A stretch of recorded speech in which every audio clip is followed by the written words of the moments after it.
tim BTR, tapi ada space yang menghalangi rush untuk dilakukan kali ini oleh tim Victim. Ya mungkin kayak iseng-iseng doang, saling kepala, saling lihat-melihat. Apalagi Luxi yang memang kita tahu dia pemain jarak jauh. Dan sudah bermain lagi Tachibana dan Yuhai yang dicadangkan sekarang.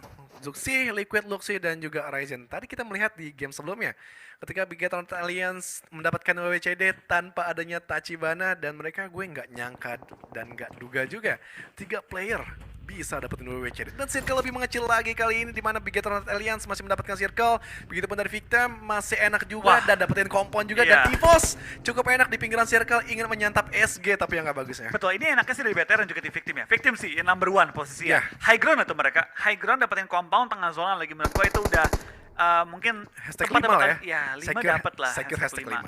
Harusnya, tapi kita bakal lihat juga dari tim BAT ya. Tampaknya mereka juga masih mencari space yang lebih jauh lagi karena mereka kan cuma di rumah-rumah kecil nih. Ini Betul. gampang banget mereka pick off one by one kalau mereka keluar area ini.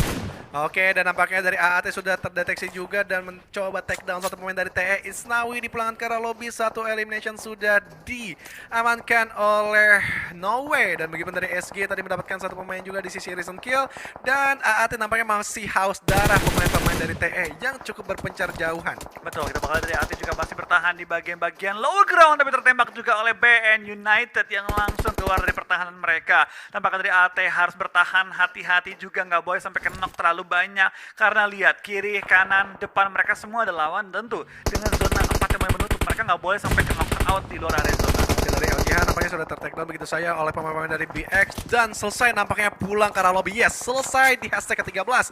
BX bisa mengoleksi 3 elimination point. So, tapi ada PR yang mereka harus kelar, dimana mereka harus merevive satu demi satu, dan Livescape yang diam-diam nge-backstep pergerakan dari BX. Betul, kita bakal lihat juga apakah dari tim yang masih bertahan. Cukup banyak tim yang bonyok juga kondisinya, kehilangan anggota-anggota mereka. Tapi dari BX dengan 2 player yang bertahan, mereka masih perlu masuk dalam area zona dan terus dihalangi oleh tim Livescape.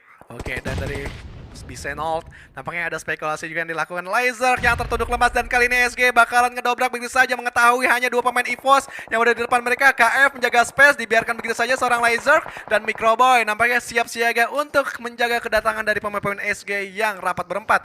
Adanya smoke yang dilontarkan juga dari seorang KF, tentunya untuk menjaga space juga untuk Laser. Diselamatkan, 1, 2, 3 smoke udah dibuka, dan udah ada waktu 9 detik juga untuk merevive, dan SG nampaknya cukup ragu untuk mencoba dive ke 2 pemain EVOS yang sedang tertekan. Betul, kayaknya mereka juga mencari informasi nih. Takutnya ada pemain-pemain EVOS yang melakukan flank, dan bener aja di kejauhan mungkin akan ada player-player EVOS yang melakukan backup terhadap 2 player depan ini. Ya, namun Microway sedikit Ini flank ya. nge-flank dan nge-retake posisi lagi yang lebih aman, dan tetap masih masuk ke dalam circle.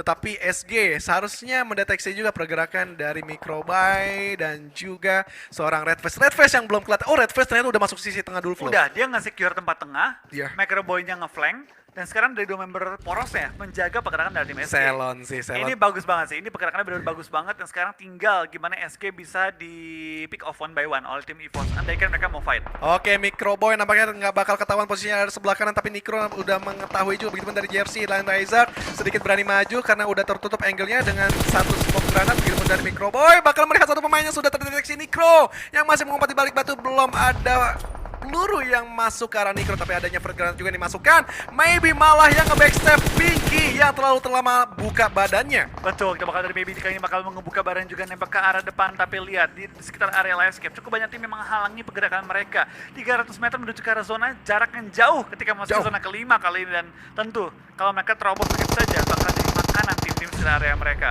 Oke, bener aja diterobos aja begitu, bos. Dengan Slayer yang sudah max Ju, dan dari Laser nampaknya sulit banget untuk menggenggam pertahanan dengan 2 player saja. Tapi Microboy nampaknya nggak terlalu terburu-buru untuk mencoba merevive ataupun mengcover 2 temannya yang benar-benar harus dipulangkan ke arah lobby. SG benar-benar mencuat dan kuat banget karena Livescape juga nekan ke arah mereka, Bro. Betul, ini dari EVOS PR lumayan berat sekarang dengan kondisi mereka udah knock juga. Sekarang harus berhati, tapi tampaknya dari Livescape bakal join the fight menghadapi tim SG yang tadi barusan bonyok-bonyokan juga dengan tim EVOS. Kali ini dari Kato bakal lempar bom ke arah atas, dimana dia coba nyari solusi untuk membongkar pertahanan lawan. Tapi Kato tampaknya solusinya adalah terobos aja kali ini karena mau tidak mau harus maju ke arah depan. Yes, dari Kato langsung aja maju begitu saja. Gue bilang ini Kato mempunyai game sense yang amat sangat tinggi. Dia tahu kapan harus memberikan dobrakan. Begitupun dari Audrey mengikuti pergerakan dari Kato untuk mengcover karena masih ada EVOS Red Face yang berdiam diri di arah sisi high ground. Toms mencoba menjaga ataupun mengcover dirinya sendiri dengan satu smoke granat untuk menutupi angle dari victim.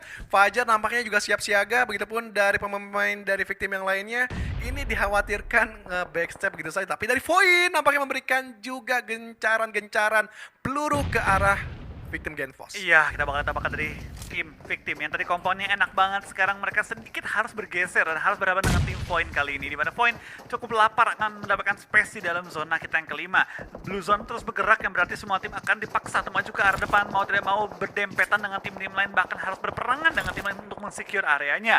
Dari Void kali sudah maju ke depan akan berhadapan langsung dengan tim victim di mana Genfos menjaga area rumah, dilempar molly sedikit mundur ke belakang. BAT pun dipantaukan ini sedang mengunci ke arah tim AT. Oke, dan benar sekali juga sudah enak banget di arah utara sini. Kita bakalan nge-spray begitu saja ke arah pemain-pemain AAT yang sedang di balik Tayo. Tapi Quadro ingin mencari darah-darah lebih karena ada BN di sisi atas mereka. Begitu dari Madara di balik-balik pagar mengintip pergerakan dari AAT juga yang tertekan oleh Blue Zone.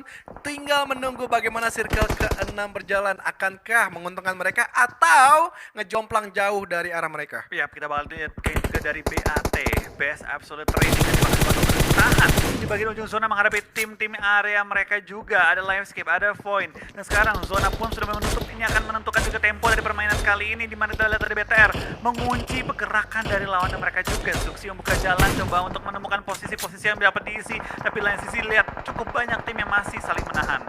BTR sih chicken sih dia nggak terlalu banyak masuk ke dalam circle, tinggal ngabisin satu angle sebelah kiri aja. Tapi dari BAT mereka masih berkeras diri ingin ngebegal begitu saja pergerakan dari AAT. Malah AAT ini yang harus berputar bagaimana mereka masuk ke dalam circle, benar-benar harus nabrak kompon kah atau karena ini Void dan juga dari victim bakalan close combat begitu saja. Malah Void selesai di balik-balik vehicle yang sudah di set up oleh victim. Ya, dan tampaknya bakal dari victim masih utuh juga. Kali ini 3 player mereka bisa bertahan, tapi zona sudah akan bergerak dalam waktu 15 detik. Dan lihat gempuran tim-tim lain juga pastinya akan semakin galak lagi dalam upaya menemukan posisi dalam next zone-nya. BTR cukup nyaman dari tim AT, tampaknya mereka yang paling ujung dan dikunci oleh 2 tim sekaligus. Oke, dari BAT masih slow down baby aja, tapi beberapa detik lagi circle bakalan berjalan. Mereka harus cepat mengambil keputusan dari BAT R2K. Begitupun dari Madara masih harus ngelob pergerakan begitu. Dan AAT benar saja ini salah satu jalan yang harus mereka tebus untuk menabrak combo yang sudah dimiliki oleh BAT. Bakalan ada full combat dengan tempor yang dimiliki, tapi Madara harus reload dan Prodigy shoot. Kalah dia karena kalah jumlah peluru dari pemain AAT. Dan dari Quadro masih berdiam diri, jaga space, membuka smoke untuk masuk dalam circle sedikit demi sedikit. Tapi Quadro harus fight terlebih dahulu dengan pemain-pemain AAT yang sedang menabrak. Betul, itu bakal dari BAT tampaknya sudah kehilangan 2 member mereka lagi. Quadro seorang diri akan berhadapan dengan lawannya dan tampaknya bakal langsung di front shoot menumbangkan tim BAT. Livescape menggunakan momentum mereka langsung mengambil center circle dan menyebar juga ke 4 titik yang berbeda, sedangkan BTR sedang melakukan sweeping di bagian selatan dari zonanya. Sini gue bilang BTR sebenarnya punya chance besar mereka mendapatkan winner chicken dinner karena hanya satu angle shot aja sebelah kiri yang harus mereka luluh lantakan. Kemudian juga sedikit masuk ke dalam circle, kemudian juga mendapatkan sisi high ground. Ini benar-benar angin segar untuk Red Aliens kembali mendapatkan winner chicken dinner pada hari ini. Betul, ini posisi wajar sih mereka. Ya. Tapi tentu mereka nggak boleh sampai lengah kalau sampai mereka ada yang ke pick off. Ini bakal jadi PR yang cukup berat bagi mereka. Tapi lihat dari Audrey dan kawan-kawan pun punya tempat yang cukup enak terlindungi dengan adanya satu obstacle natural. Tapi dia dari Zuxi menerobos pertahanan dari tim Livescape akan langsung mentempel-tempelan depan mereka. Ada mereka yang datang lagi dari member-member lainnya, tapi tampaknya dari BTR harus membagi tugas nih ke 3 tim yang berbeda. Anjrit, gimana Ryzen itu menjaga satu pemain dari AAT, bagaimana dari seorang Zuxi menjaga dari Livescape. Satu player menjaga satu tim, atau sekarang 2 player menjaga satu tim. Tapi dari Zuxi bakal ngokang gitu Fred Granat yang bakal dimasak arah Audrey. On point kah? Dan maybe yang sudah tertake begitu dari Audrey menyusul menyisakan Kato yang masih berdiam diri di balik vehicle. Tapi bakalan sulit untuk menahan pergerakan 3 pemain sekaligus dari Big Red Aliens. Ryzen bakalan berada di posisi tengah, Big dari Liquid bakal meng-end begitu saja dari Audrey. Dan Kato harus fight cukup intens dan selesai sudah. Big Red Aliens mengontrol sisi high ground kepada Livescape. Betul, dari BTR tidak membiarkan tim-tim lain mengambil satupun sisi yang terbuka. Kita bakal dari BTR BTR terus mengunci pergerakan dari semua tim. Kita lihat dari BTR kali ini bakal mengambil bagian-bagian dari low ground juga. Tinggal mengunci ke AAT yang kali ini dalam kondisi bonyok banget. BTR ini udah clear sih. Ini udah clear untuk BTR. Ya, udah clear. Kemudian juga mereka masih unggul, tapi tetap jangan lengah. Kalau mereka sedikit meremehkan aja itu bisa menjadi blunder karena space-nya cukup jauh untuk mencoba meluluh lantakan satu pemain dari AAT yang sudah tertekan oleh Luxi. Satu pemain lagi, Ryzen bakalan ngeras.